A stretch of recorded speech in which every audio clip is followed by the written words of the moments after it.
Shalom, salam sejahtera. Renungan malam seiman berjudul Mungkinkah Kristus berdosa? Sebab imam besar yang kita punya bukanlah imam besar yang tidak dapat turut merasakan kelemahan-kelemahan kita. Sebaliknya, sama dengan kita, ia telah dicobai hanya tidak berbuat dosa. Ibrani 4 ayat 15. Suatu pertanyaan yang sering ditanyakan adalah, mungkinkah Kristus berdosa? Banyak orang Kristen yang mempunyai pendapat yang berbeda dalam hal ini.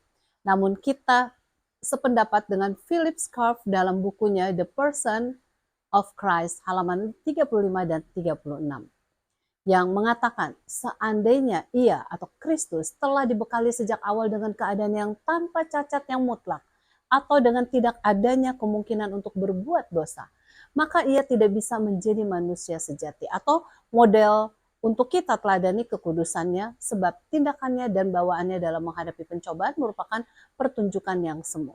Kita juga sependapat dengan Karl Ullman dalam bukunya An Apologetic View of the Sinless Character of Jesus, jilid 37 halaman 11, yang mengatakan sejarah pencobaan, bagaimanapun itu dapat dijelaskan, tidak akan memiliki arti dengan ungkapan dalam surat kepada orang Ibrani. Ia dicobai dalam segala hal seperti kita akan menjadi tidak bermakna. Sementara kita melihat bahwa Kristus mempunyai kemungkinan untuk jatuh dalam dosa. Kita harus menyadari akan sifat kemanusiaan yang tanpa dosa. Hal ini disebabkan oleh karena kelahirannya yang supranatural. Ia dikandung oleh Roh Kudus. Matius 1 ayat 20. Dan sebelum kelahirannya, ia digambarkan sebagai yang disebut kudus. Lukas 1 ayat 35. Ia mengambil sifat kemanusiaan dalam keadaan jatuh, menanggung konsekuensi dosa, bukan keberdosaannya. Ia satu dalam umat manusia kecuali dalam dosa. Yesus dalam segala hal dicobai seperti kita dicobai, tetapi tanpa berbuat dosa.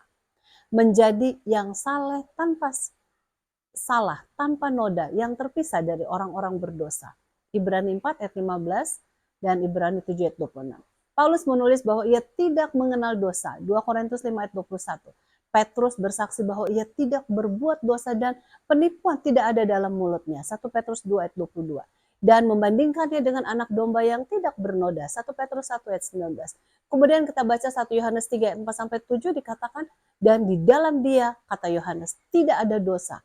Kristus adalah benar. Kita bersyukur sebab walaupun Yesus memiliki kemungkinan untuk berdosa, namun ia tidak berdosa. Sesungguhnya Yesus adalah yang paling suci dan menjadi contoh tertinggi bagi manusia. Marilah kita terus memandang kepadanya sebagai teladan kita masing-masing.